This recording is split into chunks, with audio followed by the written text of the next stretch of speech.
Thanks, Mike. Hi, I'm Ashley, a dyslexic and dyspraxic person, and this is my session, Dyslexic and Dyspraxic's Guide to Accessibility. First of all, a thank you to our sponsors. Without them, conferences like this just wouldn't happen. And please go check out what they do. They all do a lot of cool stuff in the community.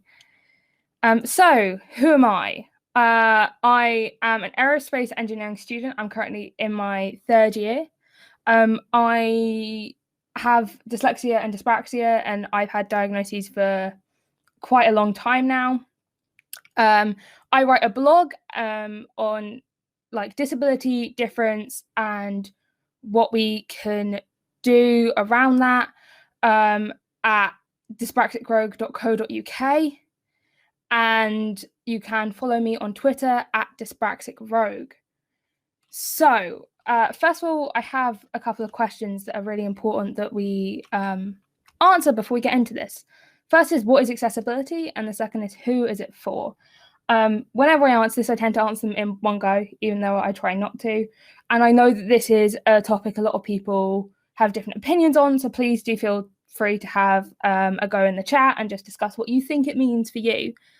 For me, accessibility is making sure everybody, no matter their ability, disability, or difference, can access something, which inherently means it's for everyone, not just because you have a disability or difference now, or that you might have one in the future, but because there is probably some way in which you are different to somebody else that an accessibility feature might help you directly. I know people who have had their world opened up by screen readers, yet they have nothing we would recognize as a disability in there. So yeah, it really, really is for everyone. So into some of the things I look at and I see. The first is I'm going to look at this slide. This slide is a slide we were given as part of our pack for Scottish Summit, and I'm going to stray a little bit away from accessibility and talk about inclusivity for like the next minute. You'll just indulge me. Because my main question is, where am I as a non-binary person on this slide? I mean, the answer is I'm not. The answer is my gender identity isn't represented in information like this, which can be, if you're unaware of it, it means that instantly I'm alienated or excluded from what you're trying to do. But also it can cause me some other issues when I'm trying to access the same things when I'm not included in the data. We don't know a lot of things about trans people because we're not in the data, because no one thinks to put us there. So please, when you're looking at slides like this, maybe consider other ways of presenting genders or consider other ways of making it look more inclusive. And really, if you are having stuff like this and you're doing it by sex assigned at birth, which is the what you were when you were born, what they think you will be, that's fine. You just need to make it really clear when you are presenting data, what data you are presenting, and be aware of the people you might be excluding in that data presentation. I'm going to hop back onto what I was intending to do for most of the session, which is talking about the tools I use, how I use them, the differences those tools make, why my screen looks slightly yellow, because, yeah, and just little things about that. So this next slide. This slide is looking at there's 4 images on it. The bottom left one looks very blue. They're all images of a lake when we had snow a couple of weeks ago. And that's all it is. The bottom left is the original picture. This is what I took on my phone. The one to its right, so in the bottom right, is a picture with a blue light filter on it. A blue light filter is something that can help prevent eye strain, prevent migraines, and I highly recommend, if you are spending more than an hour at a computer, please get a blue light filter.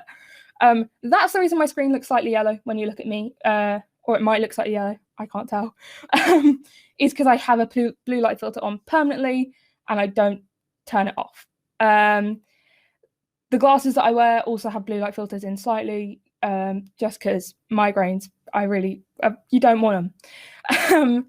The picture above that is the same blue picture, but this time instead of a blue light filter on it, that very yellow color comes from a dyslexia filter.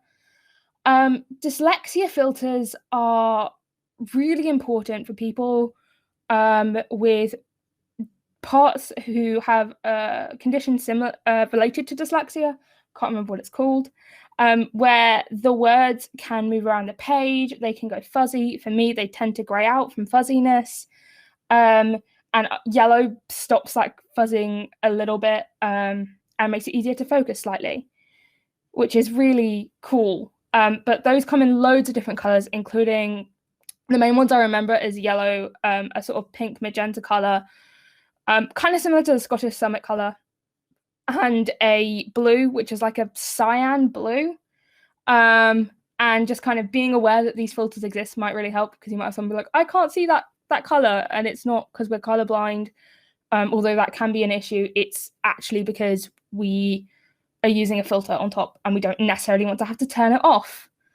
The last picture is one that surprised me. So the top left-hand picture is when I combine my blue light filter and my yellow filter, you get this really weird red color when I take it through my phone.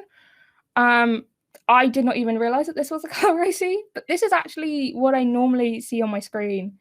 When I present, I just take it down to the blue light filter, but like, be aware that people might have a whole range of screen colors they're looking at. Even if you think you're only looking at, even if it looks fine to you, there's a whole bunch of filters we're putting on that means that I can't always see what's going on. And sometimes it means I need really stark contrast on the back because I already have a whole bunch of filters, meaning that they reduce the contrast as they go. But it's that or not being able to read. And that's kind of the options. The next thing I'm going to do, and I'm going to hope that this works, is I have got a demo. And in this, I'm going to show you a screen reader. Now, hopefully, you'll be able to hear it first. And what you should hear is a screen reader, and you shouldn't be able to see anything. Please do ping in chat if you can't hear it, because then I'll describe what it should say instead. And I'll swap to the version of this that I have that might have subtitles. But we'll try this first. So, see if this works. Right, let me check if that's actually playing.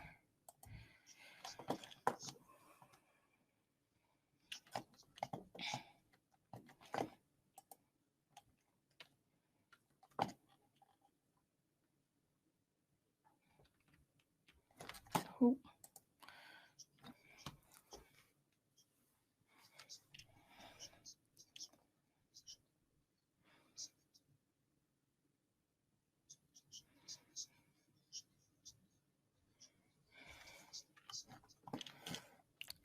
So you can now see the document you just heard a screen reader read. There's kind of two main points I'm doing here. The first is that when you don't capitalize your hashtags, I can't understand them. This also goes for @ on Twitter. Please go capitalize your @ on Twitter, because it makes it so much easier to understand when the screen reader goes across it. Oh, okay, you didn't hear it. I'm going to explain what you heard then.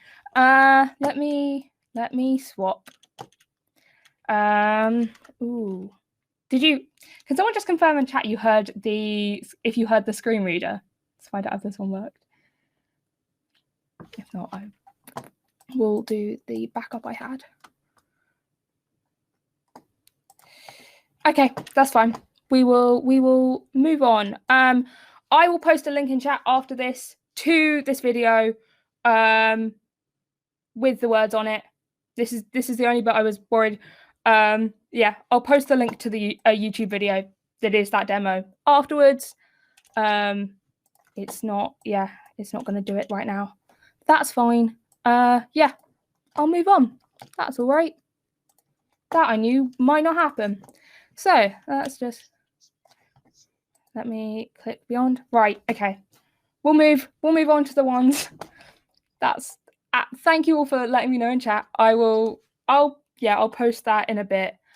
I'll post the YouTube straight in. Cool. I will just check if I can share my computer audio. I don't think so. Yeah. I will. Yeah, I'll share it later. Let me get the chat back up so I can see it. Right, the next demo. Very quick apology on this demo. I left my dyslexia filter on while I was recording it. Yeah, the demo after this I'm doing live. So yeah, we'll very quickly do this one. Let me do this. So this demo, the next one you're gonna see is showing you Windows Ink, a thing I use all the time. The screen that you can just see here is a computer screen that I have a pen that I can write on, and it only reacts to the pen and doesn't react to touch. So that's kind of why I end up using things like Windows Ink.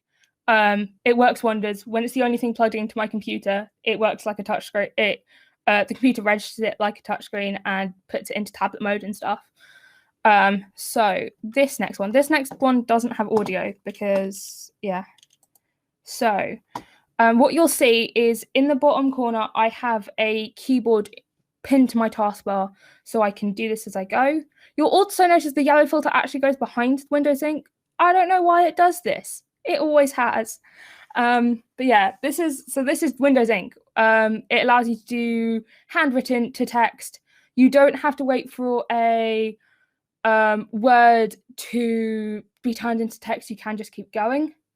And it just kind of sorts it all out. Yeah. You'll notice it's not always perfect, but this is the easiest thing for me to edit as I go. This is how I wrote whole chunks of essays. And yeah.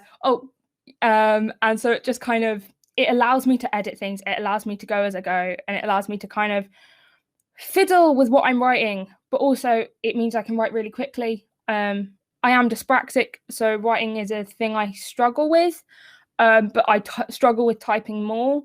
I very rarely have a keyboard in front of me. This screen goes like almost completely flat, and so it causes some issues with being able to do things like shortcuts, but as long as no one's trying to get me to do a shortcut while I'm doing other bits, I don't have to worry about it. And so you'll notice that I'm writing quite a lot. It all stays in Windows Ink until you either press the enter, or I think if you start using the back and forward button, it exits Windows Ink.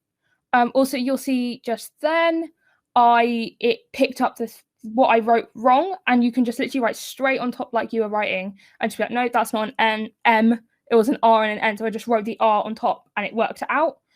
You can cross through words to get rid of them. You can use the rubber on a pen to get rid of them, which is useful if you're on a surface. I love this. Yeah. And this kind of just allows me to write at the same speed I'm thinking, or closer to the speed I think. Typing is just that little bit slower. And I struggle to kind of get my thoughts across as easily with typing. And I don't know where my hands are, so it's not as if I can learn to touch type easily, because I can't work out where my fingers are in relation to anything around me. So that is, and it just kind of, it gives me that awareness, it gives me that control that I don't feel like I get with a keyboard. And then I'm gonna stop this because I know how long that goes on for, and flip to Word. Hopefully, yes, cool. So the next one I'm gonna do, which is one I'm doing live, is I'm gonna show Dragon. Dragon is a paid. Oh, nope, not what I meant to do. Dragon is a paid for software that I use to do. Oh, come on. that I use to do speech to text, it normally works. Demagogues might have really hated me today. This is using Dragon in Word. Or not. Okay, we'll swap. We'll swap use to dictate. If in doubt, Microsoft will come through for me. In theory, this should also pick up my microphone. Should pick up my other microphone that I have here. Okay.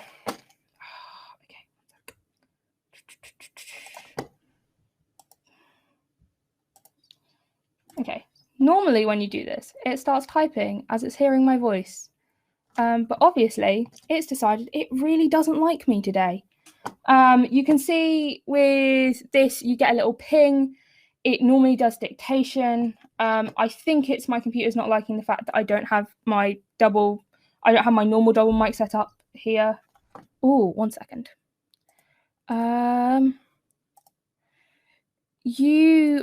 My audio for you guys might have just got a bit worse, but hopefully Dragon should now work.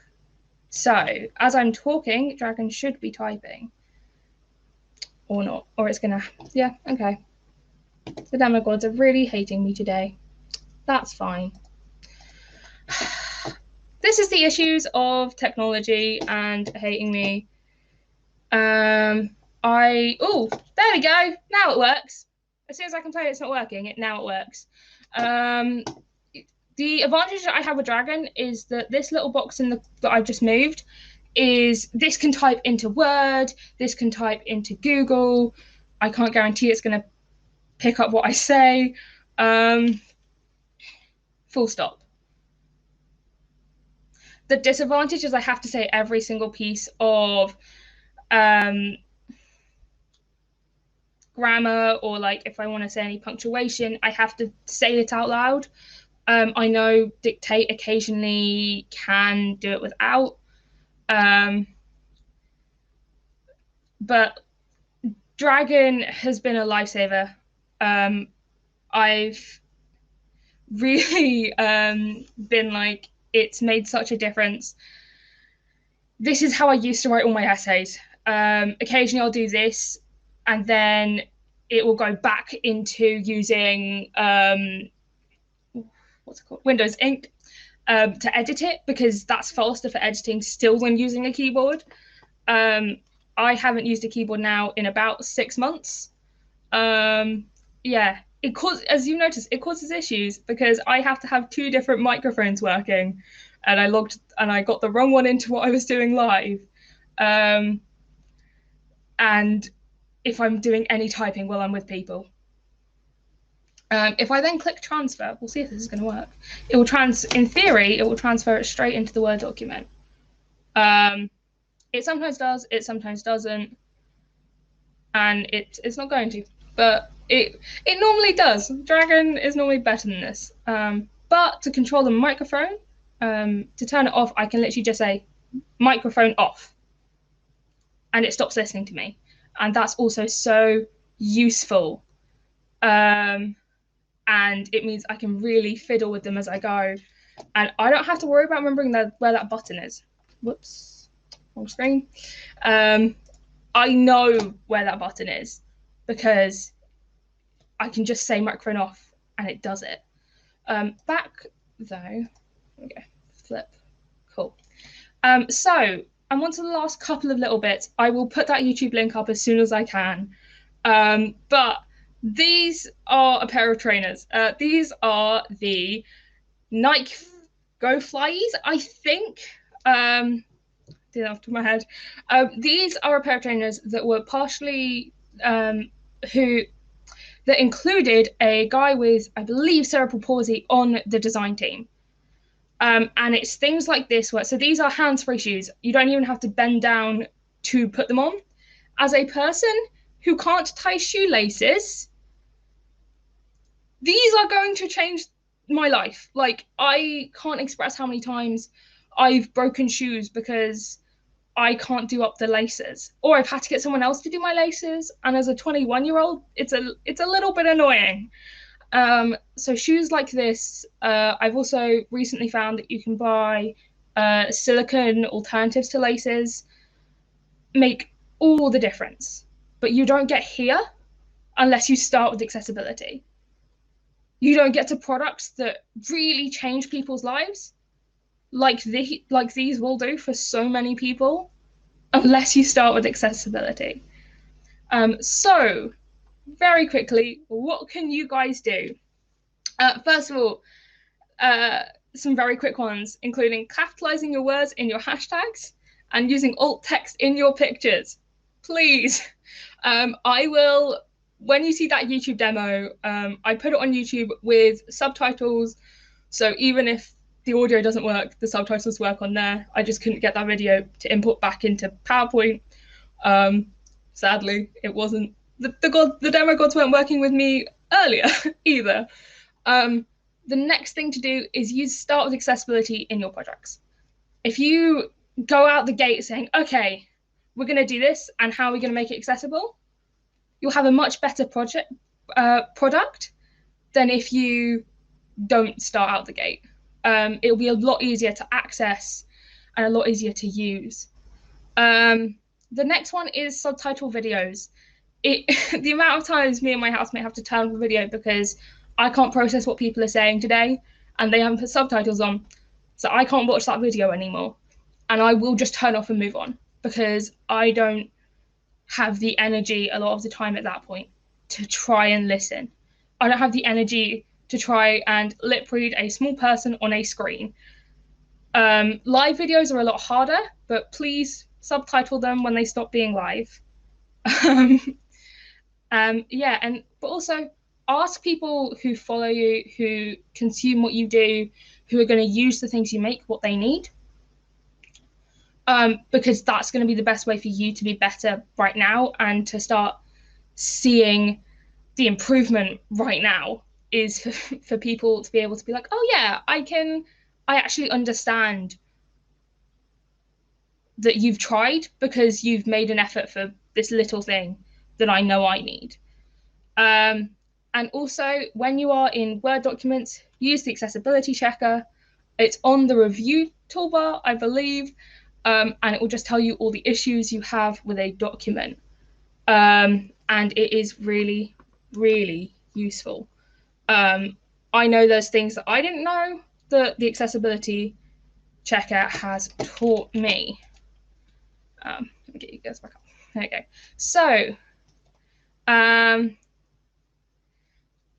So I'm going to very quickly say thank you for listening. Once I've clicked on the right thing. Thank you for listening. If you have any questions, put them in the chat. I'll be there in literally 2 seconds. If you want to ask me anything or want to see some more demos or just chat to me about some of the things I use day to day, feel free to ping me on Twitter. I'm always up for having those conversations. I know a lot of people have changed little bits they do because of conversations like that. But also just, do a small step. My blog isn't perfect. In fact, there are ways that's not accessible to me at times. And I'm still working on it. The hyperlink color isn't useful for one of my dyslexia filters. I can't see it. So add it a little bit at a time, because a little bit at a time is better than not doing it because you're scared you're going to be wrong. And doing it all at once is a task no one can achieve. So just pick one thing you're going to change today. And then maybe tomorrow, maybe in a couple of months, be like, I actually implemented that change. This is the next thing I can do. So thank you all for listening. I'll be in the chat in like 2 seconds. But yeah, thank you.